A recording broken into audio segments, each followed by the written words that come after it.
I asked ARMYPAINTER for their new skin set so I can test it and let you know exactly what I think about this skin set. Please don't be jank. Welcome to seeing your petrol reserve light come on, and you live in England in September 2021.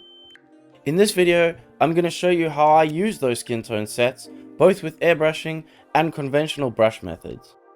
Links in the description.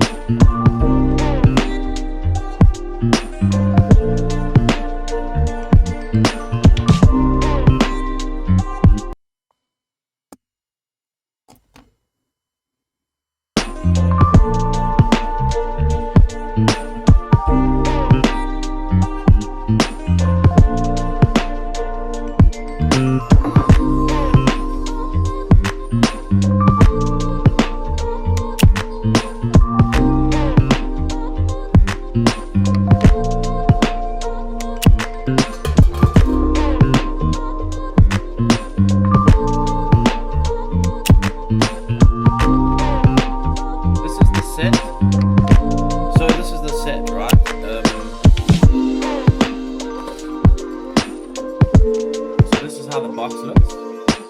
So this is what you get in the box. There seems to be a decent range of dark colors and a decent range of light colors as well. There's a load of washes and there's a couple of toners as well. You also get a couple of bottles so you can mix your own. They also give you these ball bearings to put in the bottles as well.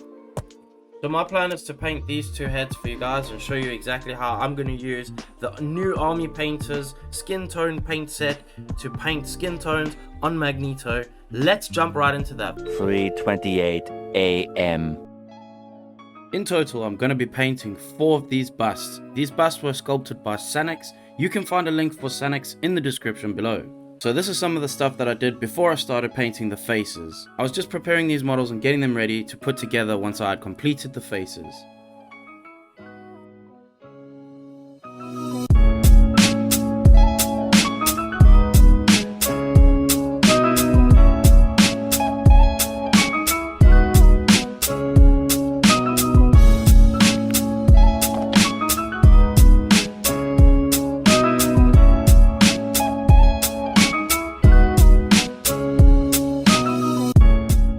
On the screen right now, you can see a link to a video that I had made about dusting your models before you start painting them. I've also made a video about wet palettes and how you use them to thin your paints. So starting with painting these models, I've started off with a black base. I did this on purpose because I'd like to see exactly what the coverage is of this new skin set. It's always important to know how much coverage and how much cover power paints have, so you know where you can use them and how to use them in future. It took a couple of base coats with the brush to make sure that the skin tone was flat and smooth. With the airbrush, it also took a couple of coats. This is a comparison of the two, brush and airbrush. This is just the base layers. I'm not shy to put on more coats and more layers.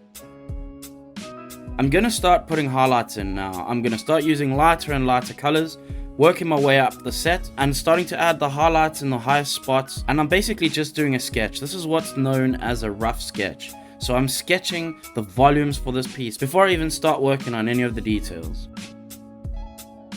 I do it in this way because I don't actually know how this paint's going to behave yet, so for me, I'm just going to sketch volumes and try to create as much depth in the face, in the wrinkles, and all the high spots as much as possible, so that I can come back later and glaze into those places if I need to bring everything back together again.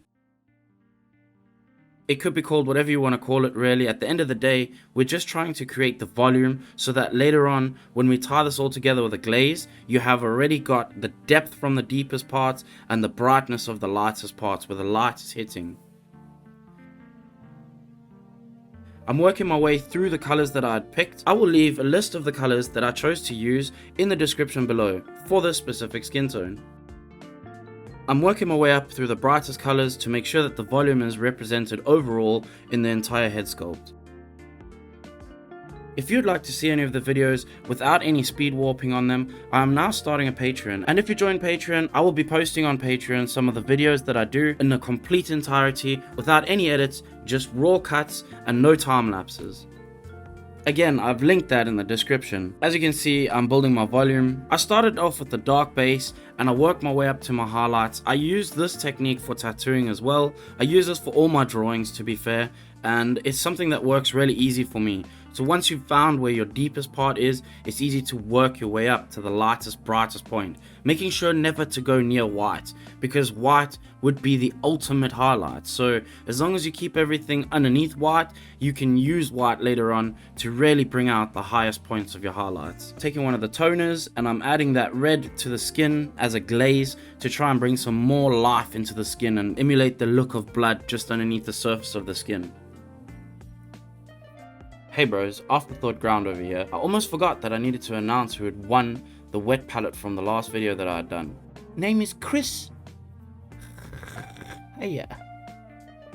Sorry bro, probably ruined that completely. If you'd like to get in contact with me however you can, Instagram is a good place, Facebook is another. I'll be sure to get your prize to you. Thank you to everybody who involved themselves and commented on the video, and I hope to see you all in the future videos. I'm also going to use the wash that's included in the set, and I'm going to use that to fill the recesses. I am also going to use the staining characteristic of the wash to add a slight yellow tint towards the skin. I'm also going to add this into the recesses and make sure that some of the creases and folds have a little bit more depth and warmth to them.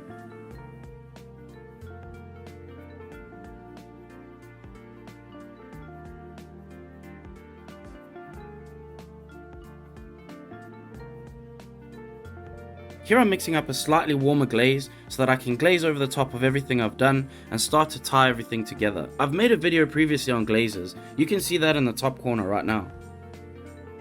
I'm gonna have to go back and find all of these. This is where I pick out all the ultimate highlights and I slowly start working my way to the highest point of brightness on the skin.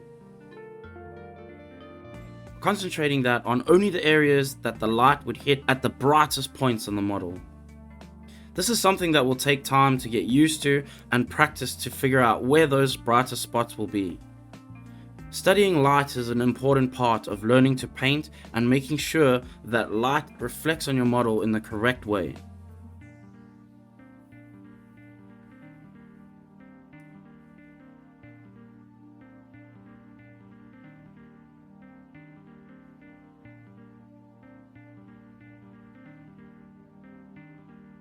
Next I'm going to work on the airbrush piece, and I'm going to use the same colors and I'm going to work them in the exact same order. Starting with the darkest base tone and working my way up through the brightest of the colors. Again, I've picked a light source. The light source in this instance is directly from the top, and I'm just aiming my airbrush from the top all the time. You'll notice that the skin starts to look lifeless and it starts to look very desaturated. You will see I'll take that red toner and start adding it from the bottom in the shadows in order to create that blood vessel look and the look of life to that skin. This is a comparison before I had painted the hair and stuck them together.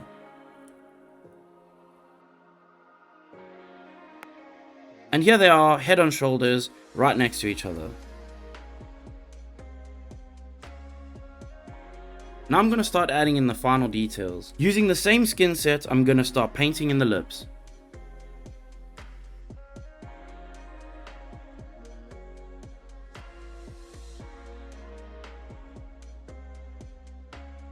I'm also going to take a black and fill the eye sockets with that black. Being super careful at this point because this is shaping the eye. I'll then take an off-white color and actually shape the shape of the eyes now. Back in again to add the irises to each eye.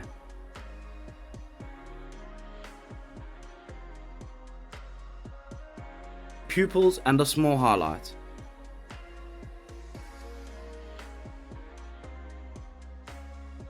Then I'm going to just dry brush the ultimate white onto the tips of the hair. This will help create the illusion of light hitting the tips of the hair. And finally, a tiny dot of highlight in the eye.